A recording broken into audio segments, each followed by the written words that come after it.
palabras como rendemento, eficacia, productividade, son as que a todos se nos exixe dende o punto de vista económico, empresarial, non? Bueno, non debemos perder os outros vectores, claro. E según outro se me ocurre igual de maltratado, non? Que o da economía ética pois pode ser o aspecto medioambiental, non? Que tamén, bueno, pois desenvolvemento, eficacia, productividade, pero cuns certos valores que temos que intentar non olvidarnos deles, non? Si se olvida ou non, non o sei, pero hai algúns que temos que intentar recordar e poñer en práctica, non?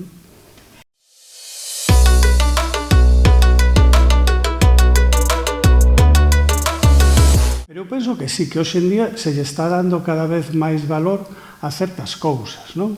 Aspectos como pois, o comercio de cercanía, os produtos que teñen un alto valor, digamos, casi subxectivo ou casi emocional, non? Pois están cobrando certa importancia, non? Eu penso que sí que é posible, bueno, ter eses dous eidos, o gran capitalismo, pero por outra parte, bueno, pois unha economía máis cercana, máis amistosa, non? Que pode ir por eses conceptos que ti nomeas, non?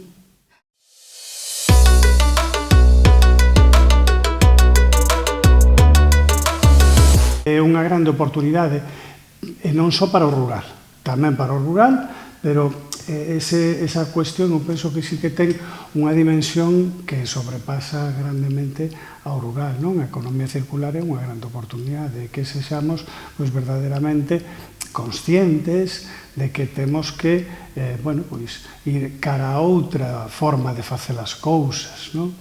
Eu, se me permite así unha anécdota, en clase sempre que defino este término, o primeiro que lle digo aos meus estudantes é cando eu estaba onde estades vos, neses bancos, pois hai xa uns cantos anos, ninguén, pero absolutamente ninguén, de todos os profesores que pasaban pola tarima, falábanme do eido medioambiental e de cousas como a economía circular, e que non tiña ningún valor para a economía de entón. E non falamos de hai tantos anos, falamos de hai 3 décadas, 4 décadas, eran pouquísimos os que lle daban certa importancia, e hoxe en día, bueno, eso sí que está cobrando valor, eu estou convencido de que vai a ir a máis, o Gallá sea así, o Gallá non me equivoque, Ana.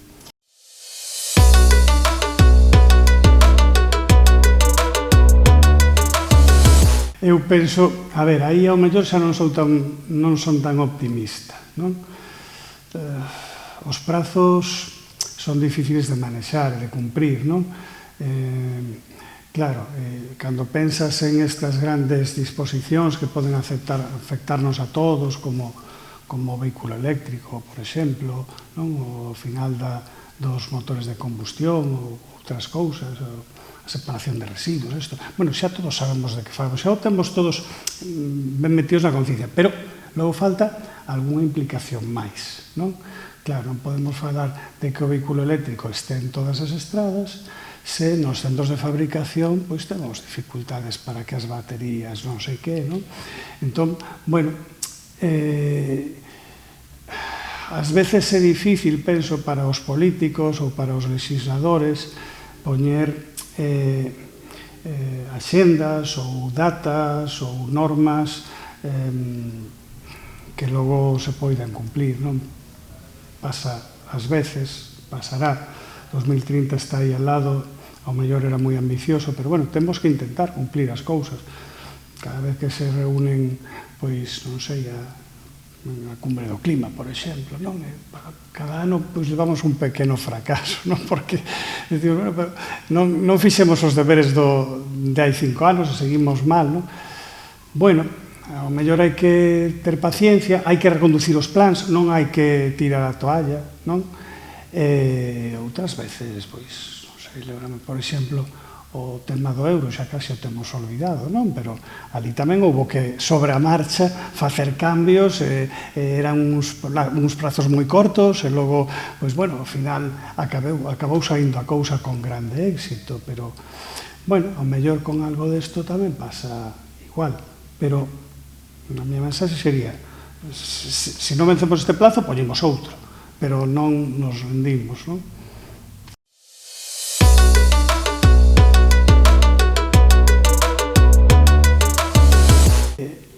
O comercio exterior galego penso que ten bastante boa saúde, non? En xeral, non? Eu penso que a economía galega cobrou conciencia hai xa 20-25 anos de que ese era un camiño importante, non? Temos empresas, bueno, absolutamente internacionalizadas, empresas multinacionais, non? Para elas, tanto o comprar mercancías fora como o vendelas logo, pois é o máis habitual, non? Entón, bueno, eso ten que ser así, está sendo así, non? Todavía podemos impulsar algo máis? Probablemente sí, probablemente vayan por aí os tiros. As medidas estas que me dís de voltas, restriccións ao comercio, bueno, os economistas sorpréndennos moito, claro. Dende logo, para nós, dende o punto de vista teórico, é un disparate, non? Porque, non sei, pois como se lle atas as mans a un pintor, ou non ten moito sentido, non? Sempre, normalmente, pois intentamos convencer de que as aperturas veñen asociadas con momentos de expansión económica, non? Promoven a expansión.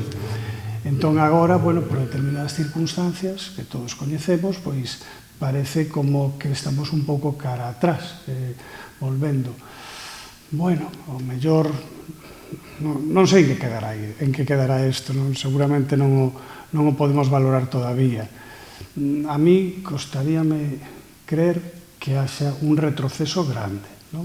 Pode haber en particular con algún país como Estados Unidos, pero ao final eu penso que unha postura para obter outro tipo de rendementos, digamos, en negociacións particulares, non?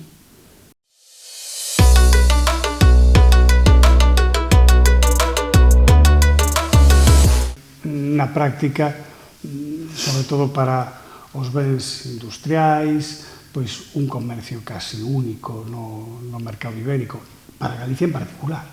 Porque, claro, estamos onde estamos, é dicir, se non miramos cara a Portugal, a onde miramos, non? Entón, para nós é importantísimo. Logo, o que sempre tivemos, non? Unha relación estreita, unhas culturas moi cercanas, non? Entón, eu diría que prácticamente no eido empresarial, as empresas tratan Galicia, norte de Portugal, como un conxunto único, onde hai un trasiego continuo, en moitos aspectos. Son dous países, bueno, sí, legislacións diferentes, sí, pero con moito intercambio, non?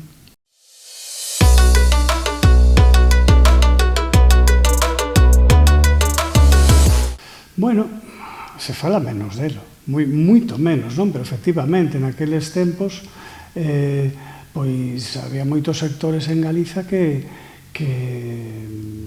incluso mostraban a súa oposición á integración na Unión Europea, sobre todo polo sector leiteiro, polo sector agrícola, non? Pola pesca. Bueno, efectivamente, houve xustes importantes nestes subsectores. Non podemos saber se tamén os tivera, se tamén soubera se non houvese a integración, non? O caso é que con a integración os houbo, pero non parece que teñan tampouco unha mala saúde estes sectores, non? Quizáis tamén se beneficiaron en algún momento das cousas boas da integración, de acceder a mercados máis amplios, non? De recibir axudas, non? Mediante a PAC, non? Iso tamén foron cousas boas que tiveron gracias á integración, non?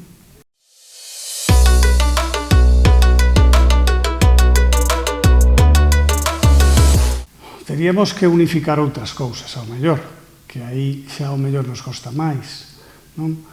Por exemplo, mellorar as comunicacións entre nós, non? Ou incluso ámbitos de decisión. Hai ámbitos de decisións conxuntos, moitas veces se reúnen gobernos dun e do outro lado, non? Pero mellor mellorar algúns ámbitos de discusión entre ambas zonas, non?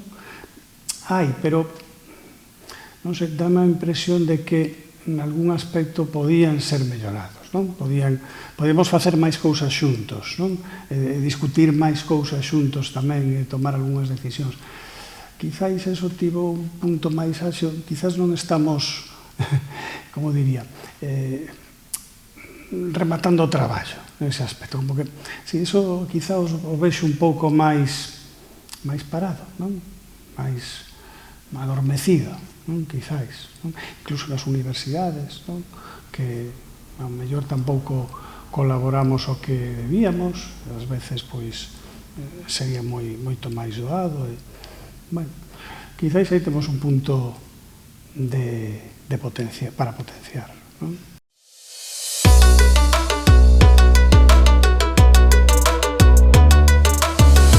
Hai fondos importantes para investigación, para proxectos comuns. Bueno, as universidades hai que ser autocrítico. Efectivamente, ás veces non nos gusta que nos digan como temos que hacer, que facer, non? E ás veces, bueno, pois non levamos moi ben eso das relacións con outros ámbitos, en particular cas empresas. Bueno, e ás veces parece que estamos investigando, pero as empresas tampouco contan con nós ás veces para facer cousas que les poden poñer en práctica. Bueno, ao mellor é outro tema que tamén podemos potenciar, esas relacións entre institucións. Sí, eu penso que sí que teñen que fornecerse máis e chegar a cousas máis, a proxectos máis que teñan máis implicación na sociedade, non?